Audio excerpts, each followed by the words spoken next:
Good afternoon, everyone. It's an honor to have us join us on this episode of another webinar from Yaba Voice. So we are saying good morning, good afternoon, good evening from wherever you are joining us from. I want to welcome you to yet another episode of this webinar, our monthly educative and learning forum where, yes, people are members of the public are giving adequate information about mental health issues. We know the Yaba Voice is the official online platform of the Federal Neuropsychiatric Hospital that aims at providing quality mental health information to members of the public. Today we are doing the same. But before we move on this webinar, on today's webinar, we would be having the medical director. I tell you, it's a Chacha Tiaroba brand new medical director and the chief host of the Yaba Voice. Welcome us, Dr. Olubenga Adekile Owoye. Over to you, sir.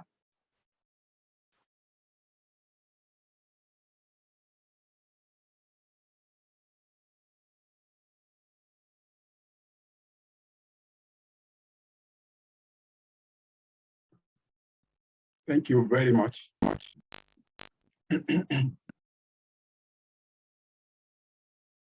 Thank you very much.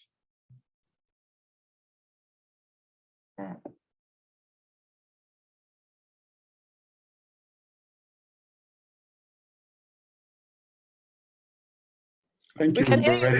Yes, sir. Okay, yes. Sir. Thank you very much, Kemi Akintoye. I'm very grateful for the opportunity to be on this platform again this particular day.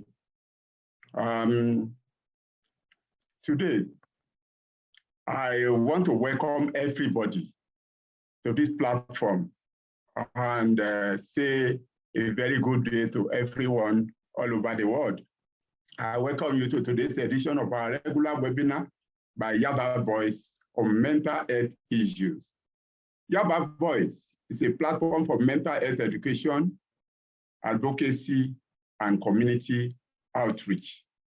It is a platform of Federal Neuropsychiatric Hospital Yaba Lagos, through which the hospital creates awareness and educate the populace on topical issues in mental health. Today's topic is normal and abnormal grief, managing grief and loss. As we all know, grief refers to the process of reacting to a loss. And this process of reaction could be emotional or physical. And the loss also could be physical, such as the death of a loved one, or it could be social, such as the loss of a very important relationship as in divorce, or it could be in occupational when there is a loss of job. And the reaction to any of this could be in any form. Now, whether the reaction is normal or abnormal will depend on a lot of factors.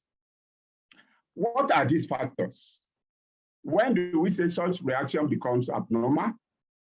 How do we prevent such reaction from becoming abnormal? And what do you do when the grief becomes abnormal or pathological? All these questions and many more will be addressed in today's program. It is pertinent to know that today's topic is important to maintain a good mental health.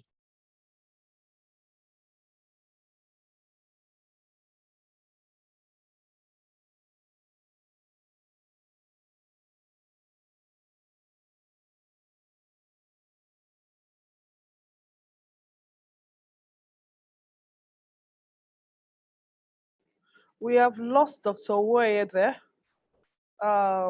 I hope he joins back shortly.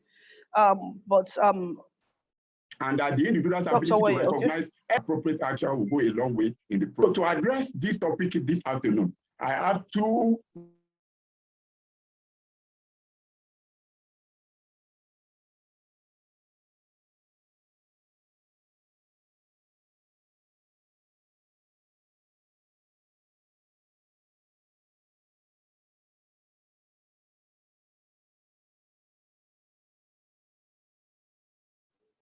All right, sir, you're muted. Please unmute yourself. We can't hear you again. All right. Okay, so you have to reintroduce the speaker, sir. You are still muted, sir. You are still muted.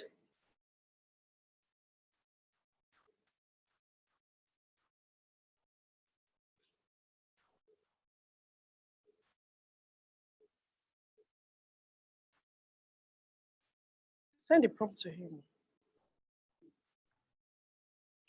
All right, sir. Go ahead, sir. Okay. Yes, thank you very much. Yes, sir. Now, the first speaker is Dr. Olufunmilayo Akinola, a chief consultant psychiatrist in charge of social awareness of the Federal Neuropsychiatric Hospital, Yaba, Lagos. She obtained a basic medical degree from the University of Ilorin and a fellowship in psychiatry from the National Postgraduate Medical College of Nigeria. She has had various training and certification in hospital management and occupational health. Not that alone. She's a trainer and examiner at the National Postgraduate Medical College of Nigeria. She's also a recipient of many awards and attended many conferences and seminars, both locally and internationally. The second guest speaker is Mrs. Pamela Udoka, a licensed clinical psychologist and a relationship therapist in a wellness center in Lagos. Pamela holds Bachelor of Arts from the University of Ibadan and Masters in Clinical Psychology from the University of Lagos. He also has a Master's in Philosophy from the University of Ibadan. Currently, he's a doctoral student in the same university. He's a member of the Nigerian Association of Psychology and the Nigerian Association of Clinical Psychologists. You can see that we have a very important dignitary to address this issue today. So kindly relax and listen to our mental health expert as we promise you a rewarding session of today's webinar. Thank you. Thank you, the medical director, for that arousing welcome. Like I said, the brand new medical director, Dr. Lubenga Owoye, had reiterated for us what would we're talking about today. It's something that, yes, cut across, because in recent times, quite a lot of people have gone through a very, very severe or minimal, yes, whatever it is, grief or loss. Sometimes you don't even get to know. I recall in about a month ago when Sound Sultan died. The truth is, I don't know this guy. I can't say I have a one-on-one with him. But looking through the social media, the greetings and every other thing, it cuts my heart. I know I couldn't sleep well that night because I just kept remembering this good guy who died and every other thing. And then I can now imagine people who really knew him, people who had interaction with him. And it's not just him alone. In recent time, we have lost so many people like that. People have lost investments and other things. And that's why we're talking about this today. In the face of seemingly challenges, in the face of death, in the face of loss and other things like that, how do we cope? How do we deal? And like the medical director had said, there are seasoned experts here in the house today who are going to deep into this for us. Yes, we know we have very few minutes, but then we will do our best to be able to make sure that we give out the best information even to members of the public. And so to start this for us is Dr. Akinola. Dr. Akinola will kickstart this discussion for us this afternoon, but please remember that we are live streaming on Facebook. And so if you can join us here, please just link up with the Facebook page, and then we'll also love to hear from you because we will have a comment from that platform too. Over to you, Dr. Akinola.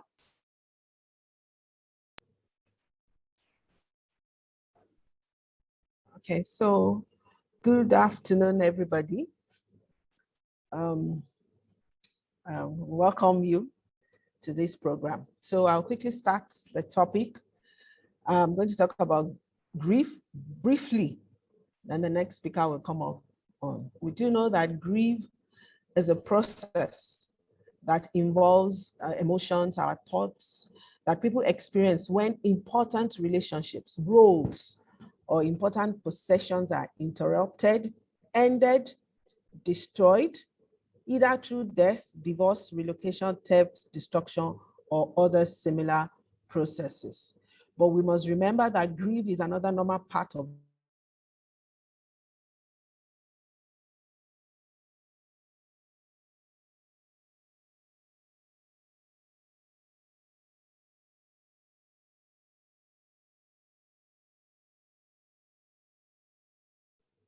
Okay, The internet is a little bit unstable. Sorry about that. So we know that grief is another natural part of life. Okay? Although it is natural, it could make people to be uncomfortable. So it is important that we understand what grieving is all about and what we mean when we talk about mourning. And of course, like the MD said earlier on, what is pathological grief.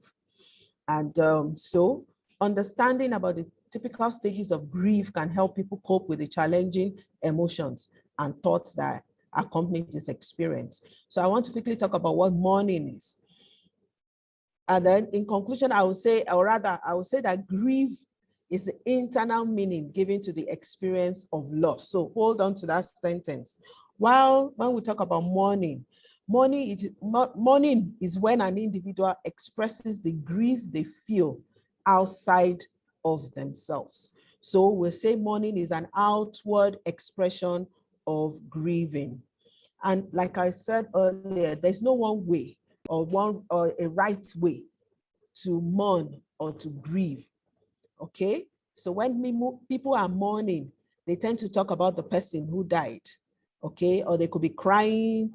They are talking about, expressing their thoughts. They talk about the feelings they are going through. They could write this down in a journal. They could be praying and celebrating, or they put the special anniversary that will put the thought of that person in their mind. So these are all forms of outer expression of the internal feeling of grieving. I had an experience of somebody when her father died. People kept on telling her, don't talk. You're not supposed to talk and all that. So she internalized everything that she was going through. So a few years later, when her mother died, she was just screaming. You told me not to talk when my father died. I am going to talk now so that I can go through these emotions of grieving and mourning. So she kept on talking about her mother, and I believe that helped her a lot to be able to cope during that period. Okay. So when we talk about grief, like I said earlier on, is associated with loss. So there are two types of losses that people grieve about. The first is the actual loss of the person or the thing in that person's life.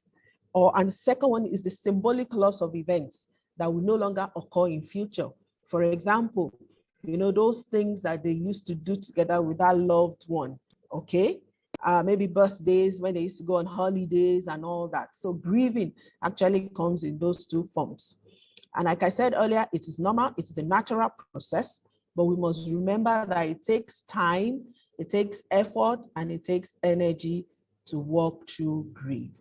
So the consequences of grief could be physically, psychological, and spiritually demanding. So it actually takes a lot out of people. So we must remember that people grieve. Some people can grieve openly.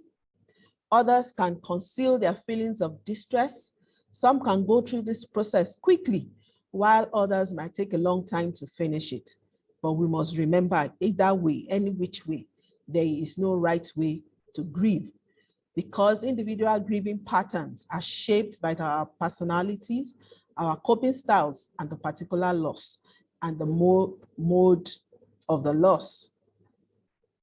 Even though people grieve in slightly different ways, we do know that there are regular patterns or stages that people experience this grieving process.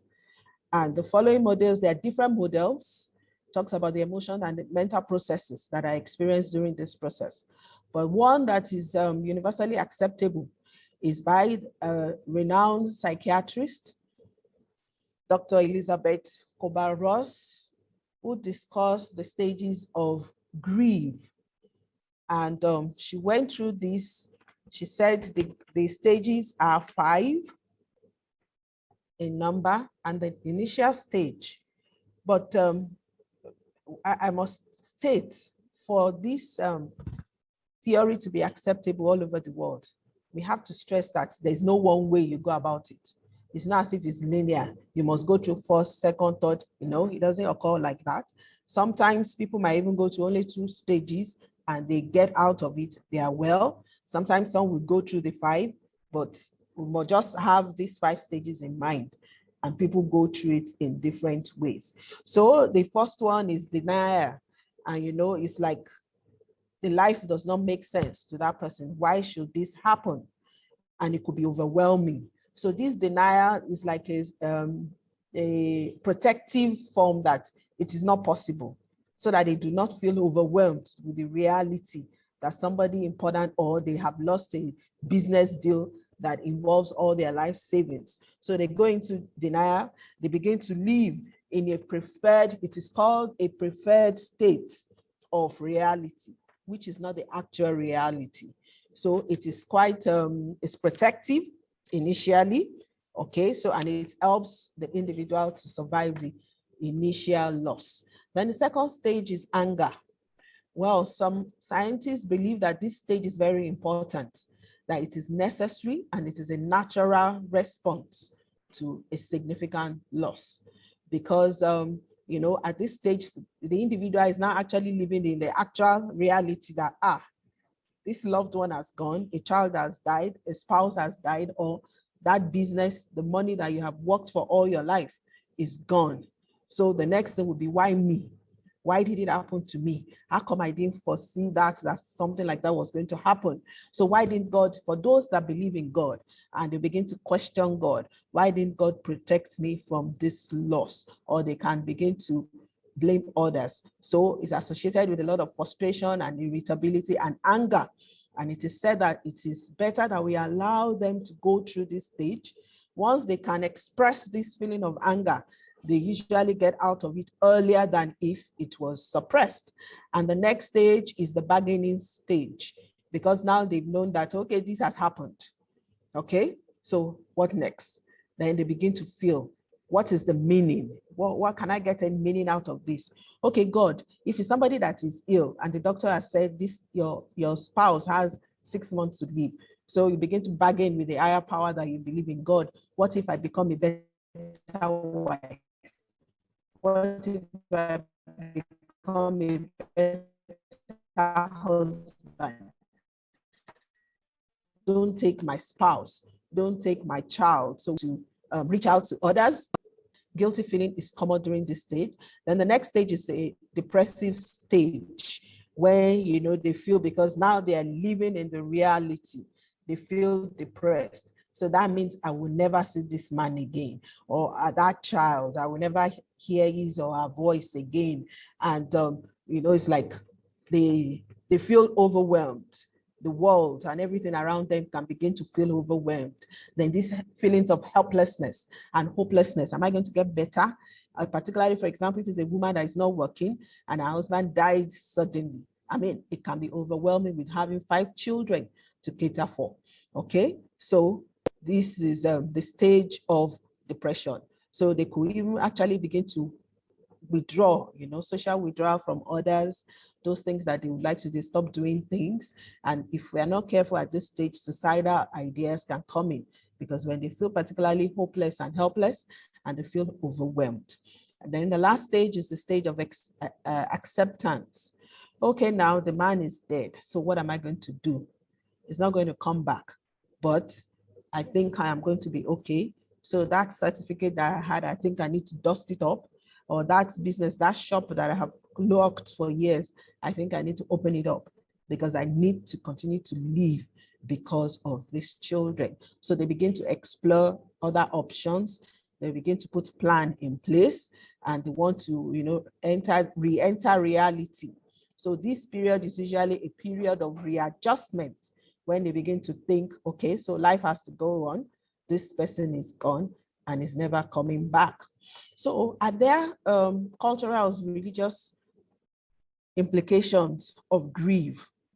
We know that different cultures, religion and spiritual, they are different. The people grieve differently based on our culture, based on our religious beliefs, or even tradition. Okay. For example, we do know that Orthodox Christian tradition provides for a wake where the body of the dead person is put there, people can see, and they sing all night long, and they talk about the individual. So that's another form. So they call that the wake. The Jewish tradition also provides something like that, but during their own celebration to mourn the disease, they do not bring the body forward. Okay. And so we know that different things happen. People can have formal funeral. You can have incineration of the bodies that you do not want to have. They can have the bodies cremated. You have other traditions, widows that they say that they're the ones that killed their husband. You have to bath, you have to stay with the dead body for days. They will wash the body, give the woman the water to drink. So many things, the way that we grieve. And we do know that in this part of the world, once you hear somebody is dead, you send others to go and sit with the person. But in developed countries, if you get somebody to stay with you for a week, then you are blessed because they tell you they have to go back to their own way of life. But here, they will station at least one person that will stay with the individual that is grieving so that, you know that there's another human being with you. What are the symptoms of grief? Like I said, each person grieves in a unique way. So we have common behavioral, emotional, and physical signs, and they are all experienced differently. The physical ones are, the people could feel fatigue, exhaustions, alternating between periods of high alertness and energy. They could even tell you they are not seeing, they can't hear anything because there's dissociation, because they can't believe what has happened. They could have difficulty in sleeping. They could not eat. They have to beg them. You have to eat so that you keep your energy up. They could have tremors. They could be sweating, difficulty in breathing, nausea, dizziness, mental symptoms. They could have confusion, memory, their concentration. Sometimes they're just there.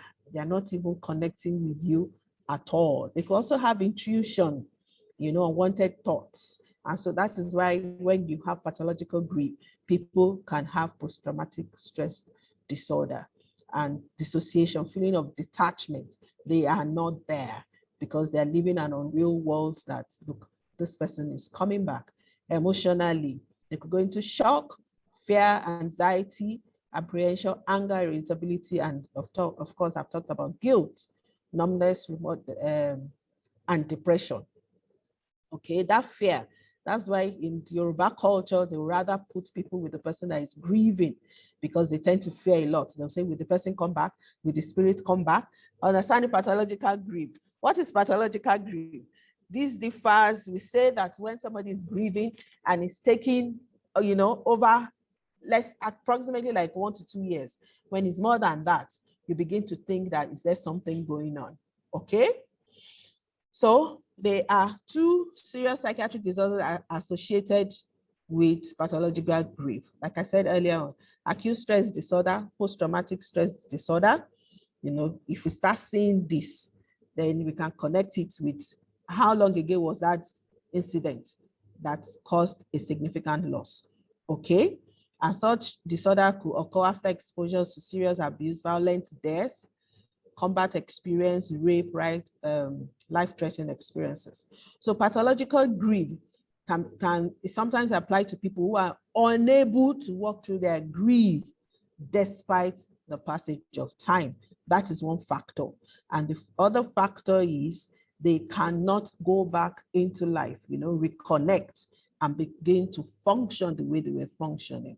Okay, so because we said really there's no time limit, but when it's now taking several years, they cannot get past that serious loss. They're still thinking about the husband.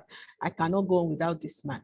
Okay, so and we must know that there's no disrespect meant for the individual when you tell them that they have pathological grief. For example, in North Africa, North American, a person may be judged as being stuck if they are still actively grieving 18 to 24 months after their loss. Okay, so for some people, it could be a shorter time. So we just keep these guidelines in mind. And when we notice these things, a depression that is not relenting, let us get help for the individual. So if a pathological grief is noticed and is not treated, it could lead to depression, suicidal thoughts, anxiety disorders, particularly post-traumatic stress disorder, significant sleep disturbances, alcohol, nicotine, and substance misuse. So when can we say a grief is completed? It is difficult to know, but because, like I said, there's no specific time frame for finishing. But we know that the passage of time provides, we know that you say time heals all wounds. Okay, and then there are several signs that indicate when people are starting to complete that process. During the deepest stages of grief, people may feel that there's nothing to live for and that all of life is negative. So these grieving people can feel tremendous loyalty to their lost relationship and all that. So we've said all this. But the important signs that grief is winding down includes a slow return to the ability to feel pleasure and joy again. For example, they can actually smile when you mention the dead husband or the child or the situation, and smile a bit and say that, okay, I remember that time. So the return of the present or future facing orientation, looking forward to things happening again in the future, and the desire to reach out to others and re-engage in life. So these are signs that we look for that will say that the grieving process is coming to an end. So then sometimes these grieving people might start to feel guilty when they realize they're not wanting to remain grieving. So the final sign that grief is ending occurs when grieving people are able to think about their lost person, place, or things in a happy memory with less pain. So the pain is not as acute as before. Thank you so much. There's so much to say for a very short time. Thank you very much. Thank you so much, Dr. Akinola. That was really, really loaded. I was taking notes. See, my papers are filled up, so it's not as if just I'm moderating, but I'm also picking up learning from the things that she had said. And she said to us that yes, grief is internalized. That's the view you have, your perception towards what had happened, and then mourning is externalized. Those are the things that we see, and oftentimes we see quite a lot of people's externalized loss or grieving, or what we call mourning now from a lot of people. She went to talk about the stages, right from the denial to the anger to the bargaining, and then the depressive stage, and then finally to the acceptance. And then she also mentioned the fact that there is no time frame. So you don't tell people to snap out of their grief, or it's okay, don't grieve again. Everybody goes through, because we are different, and so we can go through grief differently. It's not just, please, if there's somebody that that should be on this platform who would benefit, can you just try and put a call through to them now so that they can take from all of these things that is being discussed on this platform today? From Busola, I lost my mom 24 years ago. I miss her every day. Today is a remembrance. Our heart goes out to you today. We know losing a mom is not a joke. Somebody was just telling me the mom is 75 years. I was like, my mom is still young, and I can't even imagine when she's old. And I was asking, when will she now be old? When she's already 75 years old? Please don't even talk about her dying now. So you can imagine not even wanting to think about that, then to losing. So our heart goes out to you, and we want to say we are here for you if you need to talk about this. Oluranti Ojelade is saying, I am particularly happy for this topic. I lost my immediate senior sister 2 days to Christmas last December. This turned my Christian period to mourning, though I still feel sad anytime I remember our being together as very close siblings. Please, is this normal? From what Dr. Akinola told us today, I want to say this is quite normal. Last December, yes, it's still, you will still remember, the remembrance and everything will still be there, the feeling of loss, because it's something very significant, it's still be there. But you can recall what she said also about being pathological or complicated, and that's when it is extended beyond the normal, you're not able to function any longer. All right, so the second speaker is here to also take us on this topic of that we're looking at, normal and abnormal grief. How do we manage grief and loss? Over to you, Mrs. Pamela Udoka. Thank you very much, my dear sister, Debbie Akitoeshe. The medical director, good afternoon, sir, and every other person on the platform. It is my honor to be speaking on the Yaba Voice platform. We'll know why later. Well, all the things Dr. Akinola has mentioned about stages of grief, I want to share my experience. I'm sure many people will listen now and wonder, share experience. Pamela, you? Yes. I lost my first son years ago. It happened in Louth. I remember we were on admission, and he was complaining about not being able to wait. He was on drip, and I had to call his father, who was on his way to the blood bank, to speak with him. So what I could hear my son say was, "I love you too, Daddy." Apparently the father had said, "I love you." Okay. Then he handed over the phone to me, and I was talking to my husband, and my son said, "Mommy." I said, "Yes." "Mommy, yes." And he stopped talking. And that was it. So the doctor now came over, when I screamed, and said, "Sorry, madam, he's gone." For a minute, I'm sure I froze. The shock stage, I froze. All these stages that Dr. Kiola mentioned, it's not like one happened after the other for me. Everything happened at the same time. I was shocked, I was confused, I was angry. I was like, maybe there was something the doctor should have done that she didn't do, or maybe there was something I should have done. And then I also felt irresponsible, like an irresponsible mother. How could you bring your son to the hospital and you go back home without him? What will you explain? What will you tell people? What will you tell your family? What will you tell his, all those thoughts, were just going all over my head. And it was like a whirlwind. Anyway, we went back home and reality set in. You cannot just wipe the slate clean of his belongings. Personal belongings were all over the house. The shoes, the sneakers, his clothes. And then the phone calls, people started visiting, and everything. I close my eyes, I see his image. His schoolmates came to visit. Everything was just happening at the same time.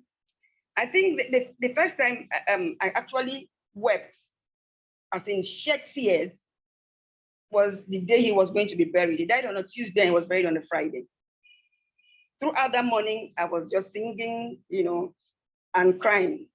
Then when we went to the cemetery after the burial, that was when the reality actually hit me that, okay, this is it. We won't see this boy again. How did I cope? Well, I think I can't put a time frame to it when this started happening, but I realized that I became thankful. I sat back and thanked God for the period that this child was with us. He died at 12 and a half years old. So I thanked God for the number of years he spent with us. And then I started associating his personal items with fond memories. If I see his sneakers, for instance, I will remember maybe the day he wore the sneakers to school, and then maybe the day he played football in the house with the sneakers or something, something to associate happiness instead of sadness. I remember I saw a key holder, and I remembered when we bought that key holder in Yaba Market then, it was an Arsenal key holder. And I told him to ask for Iwanyawu National key holder. And he was making fun of Iwanyawu National. So when I saw this key holder again, I remembered that incident and I was happy. And then I consciously made that effort to talk about him, discuss with his siblings. They also lost a brother. My husband lost his son. My own siblings lost a nephew. My husband, my in-laws also lost a nephew and a grandchild. So we talked about him in a way that showed that we appreciated the time he was with us, celebrated the landmarks, achievements in schools, awards and stuff like that. And then I found out that talking about him helped. Instead of bottling up information or stories about him, talking about him helped a lot. You have to release some tension. And then I also found out that when people visited, it helped, because I found out that there were people around me. I had these friends and family support that maybe I felt if I could slip off or those of the people, there'll be people to catch me. I also preferred somebody just showing up in the house, not telling me you're going to come and you don't come, I prefer people making promises they will keep. And then also helping around the house, making sure people eat, because nobody will allow you to attend to them in any way, but family and friends were around, okay? And then all this helped me to cope. if we are talking about abnormal and normal way of grieving, this to me, the way I coped were normal. But when it becomes abnormal is when you find a person not being able to talk about the disease in a way that does not trigger any negative emotions, a way that would encourage some conviviality. But any mention of the person's name is a trigger. Maybe there's an anger, or maybe when the person is sleeping, there's a panic attack, something like that. You know, that's when you say, or the person sinks into depression. That's when it becomes abnormal.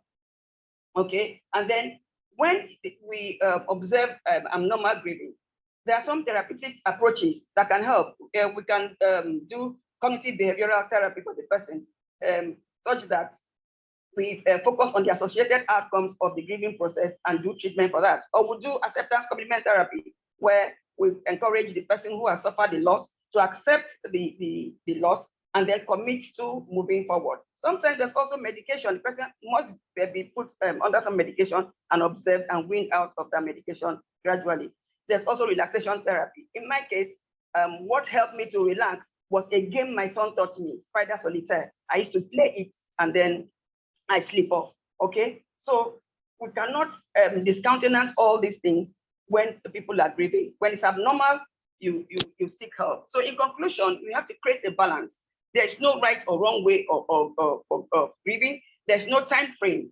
You know, my son died in 2008, but you know, there's a loss. There's that vacuum. And let me not let me put this out there. When you lose a child and you have another child, people say it replaces the one you lost. It does not replace any. No child replaces another child. What the child you just had does is to give you some form of comfort or support. You know, each child is unique in his or her own way. Okay, but sometimes the child that is even coming after can trigger something in you to remember the child that died. But please, no child replaces another child. So if you find out that you are not coping well and all these emotions are drowning you, please seek professional help. I thank you very much for listening. Thank you so much, Madam Pamela, for sharing that real life experience with us. I know it wasn't easy for you to talk through that, but thank you for agreeing to speak on this, and also to communicate. At least I know that there are people on this call today who will have benefited from this. There's the fact that you were able to go through it and you were able to navigate it successfully would give some people the courage today to say, yes, I can also do this. Madam Pamela hasn't said that the child is forgotten, no, but she had found solace in being thankful for the years that the child was with them. That was what I hear her say. And she was also able to associate his things with positive memories, beautiful things that they shared together, and also talk about him. Most times people don't talk about it. When they want to, no, I don't want to listen. Don't even say it. And people just go hush, hush, hush over the place. And that doesn't help in any way. It's when you bring the memories to life, you talk about it, relieves the tension rather than bottling things up. And then you talk about, yes, people showing up, the positive connection. But then I have a question. About that. We will still come back to that. And my question about that is, sometimes people come around and then they now start sharing all the negative experiences too that they have had. Oh, this person's son, how do we help? What are those things that we should say and not say when we go to visit people who had lost significant people in their life? We'll come back to that. But then I want to go over to Dr. Akinola from BX2X saying, thanks, Dr. Akinola. My brother lost his teenage son some years ago, but I can tell you that time is not healing any wound, because for him, it's fresh every day, and we are very concerned about him. Dr. Akinola, what can we do? How can we help this individual? Time has not healed, and that's a popular saying, time will heal. Time has not healed for this person. What are they doing right? What are they doing wrong? What do they need to do? Over to you, ma'am. Well, we really can't say what he's doing right and what he's not doing right. So I think the best approach would be that the person on this program should encourage his brother to come and see us. You have to come, you have to bring him to come and see us so that we can help him, we can go through it, and it's going to be a step-by-step approach. So we'll find out what is actually wrong, then we'll be able to treat. So please get in touch with us. It is important. It is imperative that you do that so that we can help you to help your brother. Thank you very much. All right, thank you, Ma. What Dr. Kakela said is the fact that there might be some other factors or other things that is in the life of this individual that we need to explore. So please, you can get in touch with us on Yaba Phone on any of the lines. Yes, we're there. You can walk into the psychiatric hospital, Yaba, and also seek for help. We will be there to help you. All right, from yesterday, Odeja is saying, thank you so much, madam. You have really encouraged me to be intentional and get healed from the sudden death of my precious senior brother that died last year. We are happy that we are able to help. If it's just this one person that we're able to help today, I think we have done a very good job. And I'm sure the medical director agrees with me that this is also good. And one thing that she had also mentioned, and this is the fact that being intentional. If you're not intentional, then the wound won't heal. So, Madam Pamela, over to you. I raised a question earlier. How do we help people to communicate effectively, be a support? Yes, but rather than making the situation to get worse for a lot of people with the stories that we share. Thank you very much. Yetunde, I'm happy to hear that you have received some help so far. Okay. When you go to visit somebody who has suffered a loss, please resist this temptation of narrating your own personal stories or personal tragedies, except it is a therapy session where maybe a group therapy session, and then you are sharing experiences for each other to learn. But you left your home to go and visit somebody else who has suffered a loss. Don't narrate your own story. Please let the person talk to you. Encourage the person to express how he or she is feeling at that moment that you were there. And listen. Don't tell the person, oh, stop crying, stop crying. You have been crying since yesterday. No, let the person cry. Let the person express his or herself. And don't tell a man, oh, be a man. Don't cry, you are a man. No, let them cry. Let them express their emotions any way they feel. And don't tell somebody, oh, I know how you feel. I understand how you feel. You don't understand. You are not in the person's shoes. I remember me telling somebody, oh, I know how you feel. And the person was like, oh, Pamela, do you know how I feel? She has just lost her son. I lost my son years before her. So I knew how she felt. So I could say that because I have the experience. And because I told her I understood how she felt, she could listen to me. And I could talk her through my own processes. And it helped her. Okay? So if you don't know what to say, please just sit down. Just being there is enough. Let the person know that, oh, you are there. Physically, seeing you, or maybe a phone call or something, just being there, holding hands, or maybe sharing a hug when there was no COVID, or even wearing your face mask and hugging the person. Let the person just breathe freely. But please don't complicate matters when you go to visit somebody who has suffered a loss by what you say. If you don't know what to say, just say nothing. Just be there. Thank you. Thank you. If you don't know what to say nothing. Just be there. Your presence alone, sometimes our presence alone is calming. Sometimes our presence alone makes the person understand that, oh, at least I am not alone in this. And there are people there around me who would help. So please don't come and complicate the issues. Don't start sharing all the woes and that had happened to a lot of people in your area, in your street and everything. And people will just sit there and start clapping their hands, not even minding how this individual is feeling psychologically. And that could also be re-traumatizing for the individual. So please let's be mindful of that. Dr. Akinola, yes, in the face of repeated grief, let me share one or two with you. I recall that during the lockdown, the coronavirus, we were hearing series of deaths all over the place. People were dying. You will hear this place, even when we didn't know them. It brought on so much fear to our mind because you begin to ask yourself, who is going to die next? And that's one gripping thing for quite a lot of us. I remember when Ibido died. I didn't know her. Sincerely, I didn't know her. But I we didn't have work now, even though we were coming to work, but social media became our friend. I was following back to back everything that was happening, At a point in time, it became so overwhelming for me as an individual. The truth is, I still don't know this woman. I have never interacted with her. But her story got to me. The IVF stories, adopting children, and every other thing. How do we cope in the face of repeated losses and griefs? How do we cope? How do people cope? People want to know, how do we deal with all of this, especially with what's happening in our country? Well, I think the most significant thing is that, number one, we really are not close to all these people. So that you feel, for example, in building that you talked about, a situation is something that is common. We all know women that have infertility issues. So, I mean, it's a common thing. So, but on the other hand, we didn't know her. Some of us did not. It was after she died that we began to hear about her. So the fact that we are not close, it will make the grieving easy and probably faster. But for those that really are close to all these people that are dying, it will definitely take a time, their own time, like we said earlier on, based on their personality and coping skills.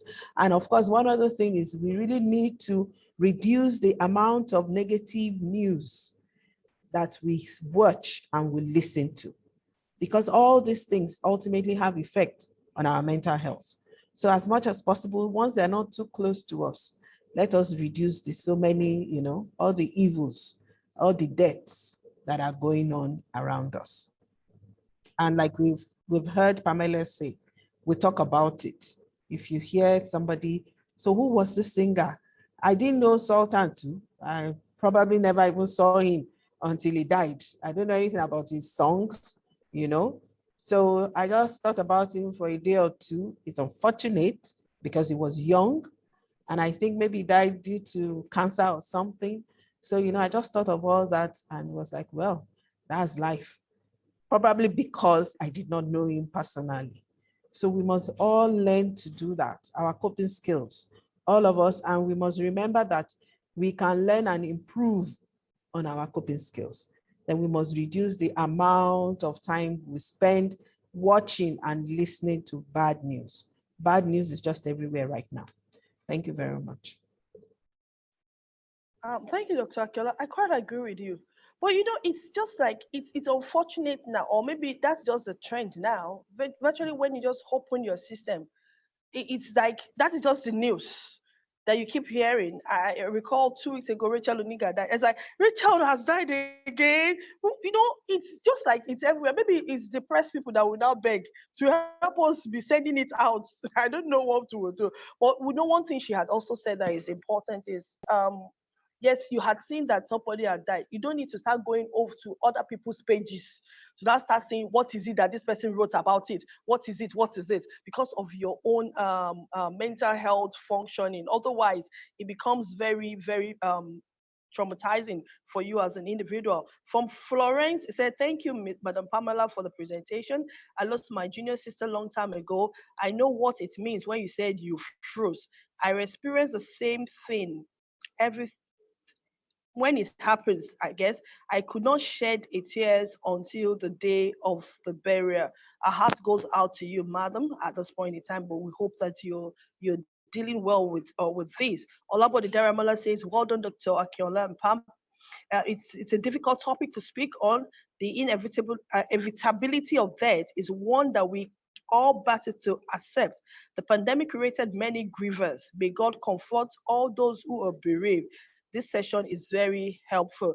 Thank you, Reverend. We appreciate you for being on this call once again. Modupe Akin Deko says, there are all types of disenfranchised grief. One is when the person had an abortion that was planned and thought through. Some are sometimes surprised at the level of grieving. Thank you, Ma, for that. I want to ask Dr. Akiola a question on closure. Usually when people lose a significant people, they will tell you that once they bury, that they will have closure. Some people will even lose, maybe it's went swimming or they did not find this individual. And then they will now say, oh, okay, once we see the body, we would have closure. But you find out that when they even see the body, I don't know what is closure, and how does it relate to what we are talking about today? Thank you very much for that question. I think when the body is seen, it becomes final. The Yorubas, we say that a child that is missing, a child that is kidnapped, you do not know what they have done to that individual. But even if that person comes back with one leg, the fact of the matter is you see the body. Whatever you want to say, you say it to that body. So that brings closure. There's a client now that I'm seeing, and because he was young and they didn't take him to go and see his mother inside that coffin, the child is having issues right now. So it is always good. Don't ever let's assume that the children are young, unless they're like maybe 1 year old. But then when you know that your child is intelligent, sit that child down, talk to them about the death of their parents, and let them see. Then they'll be able to close. Okay, so mom is gone. I will never see her again because they put her inside that box and they have closed, so she has gone to heaven. So it's always good. It gives people that comfort that, okay, this person is definitely gone. And they'll begin to live in the reality, the actual reality. So once they reach that stage, then it becomes easier for them to begin to grieve with him. So I need to move forward either for myself or for children or significant others that person left behind. So it's always good to have that closure. Thank you, Dr. Akiola, for that response. Somebody said here, thanks for this presentation. Bolanle said, I lost my younger and my only sister in June, and it still feels like I should be in a dream, hoping to wake up soon. Our heart goes out to you too. We empathize with you. I'm grateful for the organizers of this presentation, and this is what we want to do. We want to be able to bring solace to the mind of a lot of people who had gone through very traumatizing things at this period. John Odutemo says, nice job, Dr. Akiola and Mrs. Pamela. Not an easy role play. Grieving is one of the most dynamic life experiences. Inability to have closure could be a major issue with the unresolved grief. While we might grieve differently, closure helps in healing process. Thank you so much. Olu Roti Ojelade says, mine was easy, I would say. I was in primary school, primary one, back in 1975, when I lost my dad. I did not feel any grief like my older siblings. Yes, the age difference and every other thing was there that could have helped this individual to be able to manage and to be able to cope with it. But then I want to ask Madam Pamela, in terms of helping children, I know Dr. Akiola said you talk to them or talk to their parents, but how do we help children themselves to cope? How do you help children to deal with this? Sometimes when siblings are related, especially with yours, I don't know if you have other children too, yes, missed the senior brother. How did they cope? So that people will learn from your experience. Okay, we talked about it. Like I said, we talked about it. We carried them along. They knew that he was not well. They knew when he passed. They expressed their own grief. Like my daughter reads a lot. I remember my daughter taking novels to the cemetery. She had novels in her bag. She didn't know what was going to happen. She doesn't know what they do in cemeteries, So she didn't want when we were doing adult things and then she's lost. The junior brother just, zipped, he didn't talk to anybody until at the burial that he started crying and wailing and a cousin of his carried him, But when we go home, we talked about him. When his items were brought back from the boarding house, they started taking, this one would take sneakers, this one would take t-shirt, and it was like, he was not gone, as it were. He was dead, but he was still with us. He was still one of us.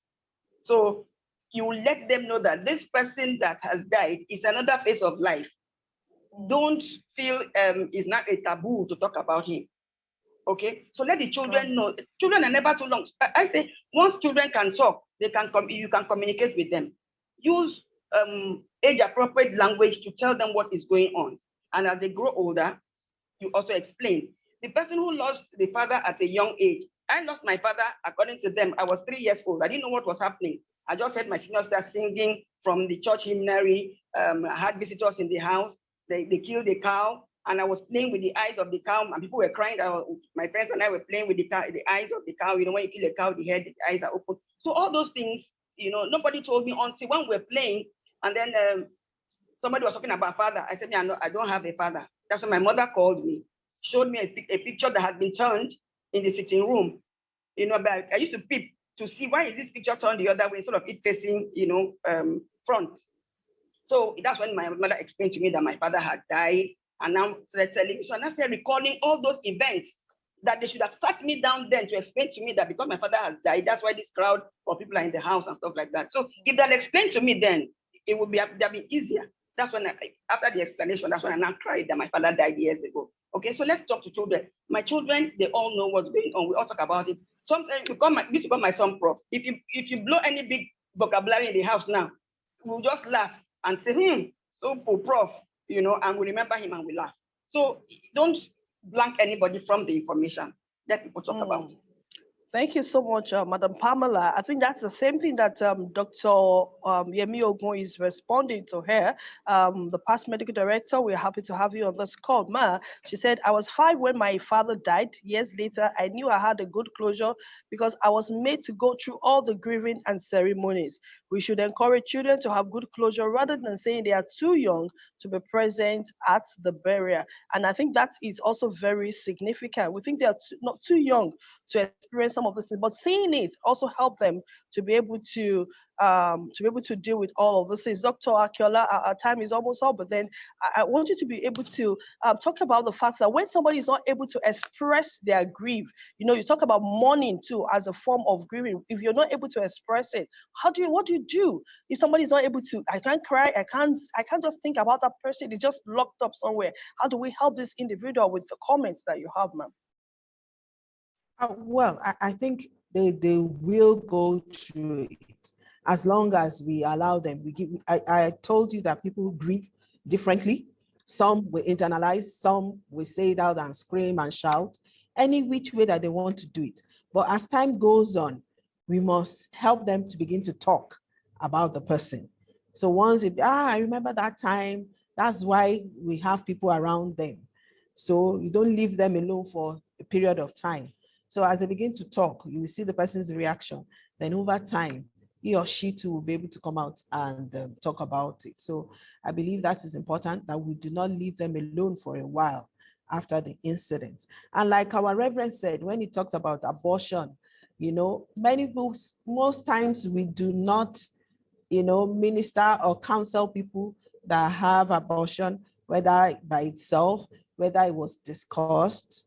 I have seen like 2 married women that the couple agreed that they were going to have abortion because of financial issues and all that.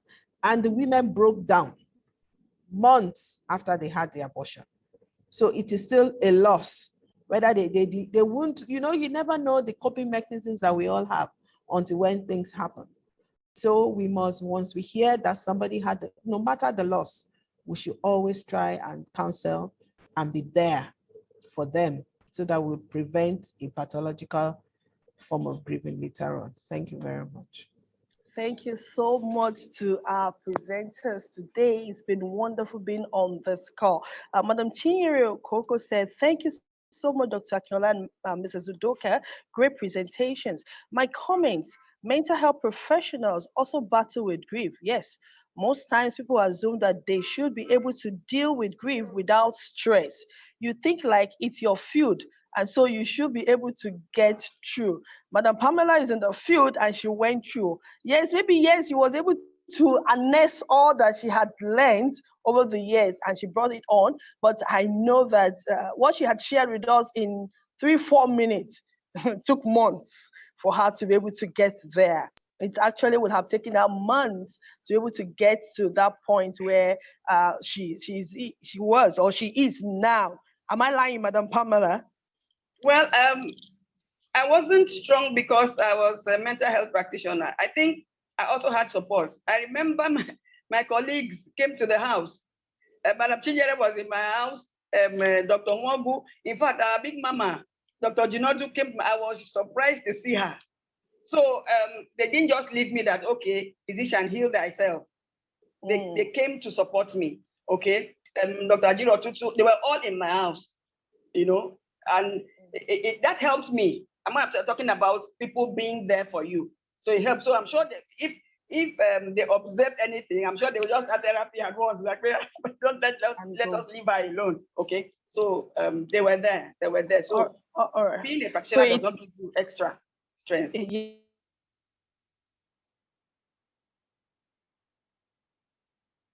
All right, so it's not a function role of physician heal thyself. When it comes to grief or loss, you cannot be able to heal yourself. And so we're going to be taking last comment from our speakers today.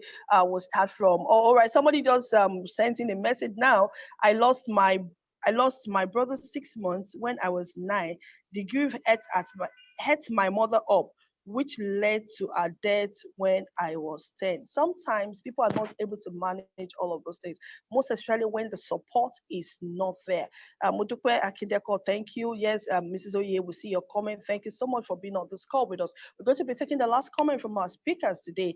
Dr. Akiola, let's hear the final word from you on this topic of discussion, ma'am. Well, I think the most important thing is people are different, so we all grieve differently, and that we must offer our support when we know that somebody has suffered a great loss. Don't keep away, go there. You don't have to talk, just being there, just calling. And you know that, so when they want to feel bad, they remember that somebody is there that I can lean on. So we should all learn to give our shoulders for others to lean on when they are grieving. Thank you very much. Thank you so much, ma'am. Somebody just said now lost the brother, lost the mom when she was 10, lost the husband, After that, I lost my dad when I was 13. It's like a repeated series, but we hope you're doing well now. If you need to talk with anyone, we are here, ready to speak with you on all of those things so that it was easy. I had to surrender my feelings to God and decided to God to help me and love, and decided to help and love anytime I come across any person, any old person, or come true. All right. But then I think this person is doing well with whatever it is that she had experienced at the time. So our heart goes out to everyone who had lost a significant persons in their life or material. It doesn't have to be human now. It's just anyone who had lost something significant at this period in time. Our heart goes out to you. We wish you well, and we wish you would have the solace and the strength to be able to push through at this period in time. But please note that we are here for you and we could help. Madam Pamela, your last comment, please. Well, two things quickly. Immortalizing the loved one. Some people go as far as me having a foundation for the person, maybe naming a building after the person or naming the property after the person. What we did is to register a company in his name. So you have July 18 consultancy, which was his birthday. It also helps to keep the person's memory afresh. Another thing we'll talk about finally is closure. You see, when people hear closure, they just think that once you see the person's dead body, there's a curtain that just pulls down and that's it. Then you stop grieving. No, closure should be understood as part of the phases or stages of the funeral rites. The person is dead, one, you take the person to the mortuary, that stage is closed, it's in the mortuary, the person is buried, that stage is closed, okay?